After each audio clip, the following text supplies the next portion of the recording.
Hi everyone, I'm Patience Modevi, and I am a mindset coach.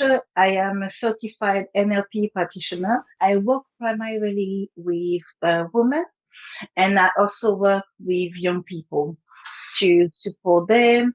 Actually, both audience to support them into living their best lives. Were you actually born in London? Tell me a little bit about that. Okay, so I was born in France, and then I came in my early 20s to London, and I've been here since. So that's been about 20 something years that I've been living in London. So how had the experience been for you? You were born in France and you live in the UK. So how does the experience look like for you? To be honest with you, there's different experiences, but I guess overall they're a little bit of the same. The reason why I came in London is because I wanted a different avenue from the avenues that were available to me in France at the time. So when I finished school, I decided that it would be a good thing for me to go on this adventure and to come to London and learn English. But it's partly also because of my mom, as you already know. Um, she was Ghanaian and my dad was Togolese. So she had this side of a family being in England, and we have like this. I've got the both, if I can say, both culture in my family. So she kind of wanted me to come, and when she passed away. She passed away when I was quite young. It Sorry about was that. That's okay. Well, that's life. But yes, so when she passed away, I kind of like really wanted to come to London and try and find my own kind of like path, if I can say it like this. All right. So how has that journey been for you? Because you are in the UK. Okay, I understand that you're not the baby, you are a mature adult now. But how had the journey been for you? Because now we are going to be talking about what you actually do now in your professional life. Yes. So what happened? So actually, that's a really good question you're asking right now, Obi. So basically, when my mom died, it kind of shattered my world. So my world was, if I can say, picture perfect, where I was into the following the rules and doing everything and being a good coming from an African background.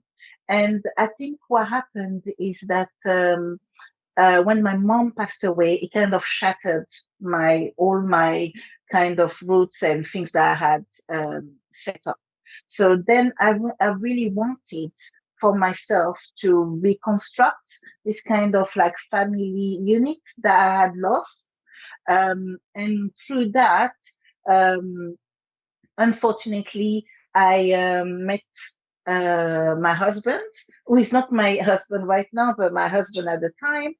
And we got married. And unfortunately, because I was in this idea of creating my family again and having this family unit, I actually didn't see the warning sign.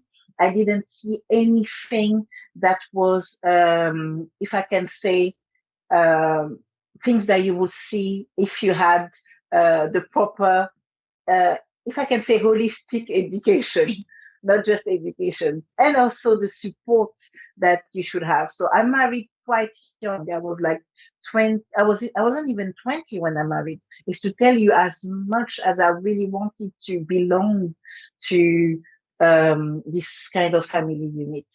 And then what happened is that led to different difficulties and challenges, which meant that 3 years later, me and my husband had to separate. Um, and then in this relationship, I had a son, my firstborn, and at the same time, I got to understand that he was diagnosed as autistic. So when that happened, I was already into a whirlwind of overwhelm with the relationship, not having gained what I really wanted to gain, and then coming back and being on my own, and then having my son who had the disability that I knew nothing about. So as a single mother at that time, I think I needed the support and I needed people to be there to encourage me and to motivate me into understanding that not all was lost. But unfortunately, I didn't have this. What happened is that when you are young and things happen in your life and they kind of called trauma basically. And when these traumas happen in your life, what happens is that you start to become a people pleaser.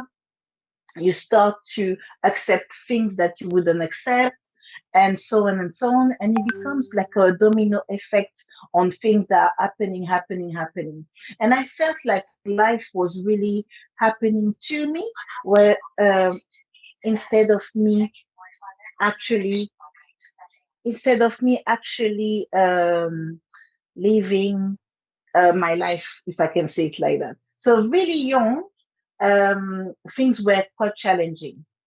And because they were quite challenging, and because I had this traditional culture of like, you need to obey your, for example, obey your elders, or you need to stay in your place, or you need to not take too much space, or this and that. It took me a long time to come out of my shell and to actually become the woman that I've become. I think that I'm still having confidence issues. I think everybody has them, but they are really on a low level. And I am adamant that I can live the life that I want. I am actually living a really good life compared to what I had previously thought of.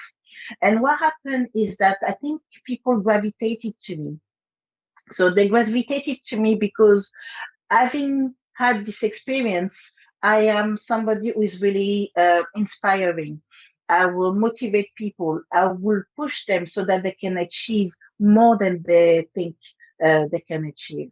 And into this, I started to actually understand that I wouldn't say I had the gift per se, but I was really someone to guide people. And I actually got a mentor who actually said to me, your job or your mission here that you came to do is you came to guide people and to support people into becoming their best self. And this is what I'm doing. So I've been learning how to coach professionally. I've been learning other modalities. I've been educating myself in a way that I can look at my experience and I can support young people, because young people, I'm really passionate about the fact that I didn't have the people I needed at the time. And I want to do this for young people and I want to be that person for young people. And at the same time, women, because I believe women go through a lot of things. So one of the things I will say, for example, I'm going to say black people, black people or people of a black heritage or Asian heritage, is that you have to be strong. You have to be doing everything. You shouldn't complain. You shouldn't want something on your own because that's selfish. You should look after others. We are taught, especially as women, that the way to live a good life is to be good to others, to be good to your husband, to be good to your children, to be good to your parents. What about being good for yourself first and foremost, and then supporting others? So in a shell. Sorry, I think I spoke for a while now, but No. That's actually, perfectly fine. We're here for you. We're here for you. You never spoke but too much here. but actually, so basically, this is the reason why I do what I do, and this is the reason why I'm really passionate into helping people. And I believe that when you work on the mindset, you kind of liberate certain things. Like it's as if we had like a cage inside of us, and that we are just opening the cage to all the possibilities that are out there.